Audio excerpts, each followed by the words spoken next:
بسم اللہ الرحمن الرحیم، السلام علیکم۔ کبھی سوچا ہے کہ بچہ جب آپ سے بات کرنا چھوڑ دیتا ہے تو اس کا مطلب یہ نہیں ہوتا کہ آپ کی ضرورت نہیں ہے۔ اکثر اس کا مطلب یہ ہوتا ہے کہ وہ یہ سیکھ چکا ہے، اب آپ سے بات کرنا محسوس نہیں کرتا۔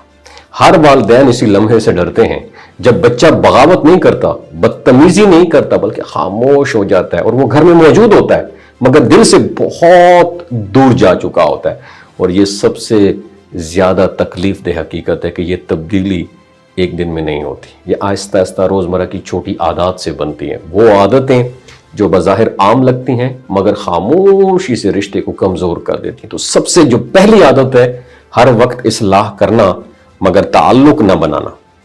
جب بچہ خوشی سے کچھ دکھاتا ہے اور جواب میں تعریف کے بجائے کرٹیسزم، تنقید ملتی ہے، تو وہ آہستہ آہستہ اپنی خوشیاں چھپانا سیکھ لیتا ہے۔ بچوں کو صرف اپنے کام کی تعریف نہیں چاہیے ہوتی، انہیں شخصیت کی اپروول، قبولیت بھی چاہیے ہوتی ہے۔ تو یہ پہلی بات ہے۔ دوسری عادت جو ہے، ہمیشہ مصروف رہنا، بار بار ابھی نہیں بیٹا، ابھی نہیں، اور وقت کے ساتھ وہ ابھی نہیں جو ہے نا کبھی نہیں بن جاتا ہے۔ بچوں کو مہنگے تحفے نہیں، چند منٹ کی توجہ بھی چاہیے ہوتی ہے، اور روزانہ کے لیے چند منٹ کا خالص وقت بچوں کے دل میں اعتماد پر پیدا کر دیتا ہے۔ اور تیسری عادت ہے ان کی ایموشنز کو اگنور کرنا۔ جب کسی بچے سے کہا جاتا ہے کہ یہ کوئی بڑی بات نہیں ہے، یا اسے کہا جاتا ہے پتر رونا بند کر دو، تو وہ یہ سیکھتا ہے کہ اس کے احساسات تو اہم نہیں ہیں۔ اور جب یہی بچے بڑے ہو کر اپنے جذبات سمجھنے میں مشکل محسوس کرتے ہیں تو پھر پرابلم تو ہوتی ہے نا۔ اس کے ساتھ ساتھ چوتھی عادت یہ ہے کہ خوف کو تربیت کا ذریعہ بنانا۔ ڈانٹ یا دھمکی جو ہے وقتی اطاعت تو لا سکتی ہے مگر اعتماد کا بیڑا غرق کر دیتی ہے۔ خوف دل میں فاصلے پیدا کرتا ہے جبکہ نرمی اور مضبوطی اعتماد پیدا کر دیتی ہے۔ اور ہاں، دوسروں سے کمپیریزن کرنا یہ پانچویں عادت ہے۔ جب بار بار کسی اور بچے سے کمپیریزن کیا جائے تو بچے کے دل میں کمپلیکس، انفیریٹی کمپلیکس، احساس کمتری پیدا ہو جاتی ہے، اور اس کے بجائے اس کو اپنی ڈیولپمنٹ کو اپریشیٹ کرنا یہ زیادہ متاثر ہوتا ہے۔ مطلب ہے کہ زیادہ اس کو متاثر کر سکتا ہے، اس کے لیے زیادہ افیکٹو ثابت ہوتا ہے۔ ہر چیز کو کنٹرول کرنا یہ چھٹی عادت ہے۔ جب بچے کو ہر قدم پہ روکا جائے، ٹوکا جائے تو وہ اٹیمپٹ کرنا چھوڑ دیتا ہے۔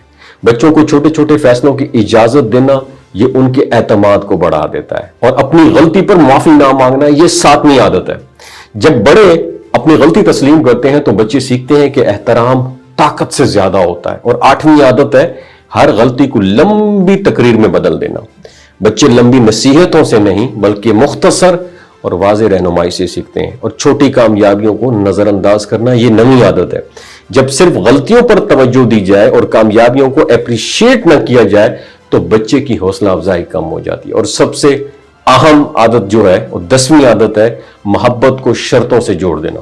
جب محبت صرف اچھے رویے پر ملے اور غلطی پر جو ہے وہ ڈسکریج کیا جائے تو بچہ کیا کرتا ہے، سیکھتا ہے کہ وہ صرف اس وقت قابل محبت ہے جب وہ پرفیکٹ ہو۔ تو سوچنے والی بات یہ کہ ایک دن ایسا بھی آ سکتا ہے جب بچہ سوال پوچھنا چھوڑ دے، اس لیے نہیں کہ وہ سب کچھ جواب اس کے آ گئے ہیں بلکہ اس لیے کہ اس نے سیکھ لیا ہے کہ اب پوچھنے کی جگہ باقی نہیں رہی ہے۔ تو یاد رکھیں، 10 سال کی عمر سے پہلے آپ صرف بچے کی پرورش نہیں کر رہے ہوتے، آپ اس کے دل کے اندر ایک آواز بنا رہے ہوتے ہیں، ایک ایسی آواز جو یا تو کہے گی کہ میں محفوظ ہوں، میں قابل ہوں، یا پھر میں کافی نہیں ہوں۔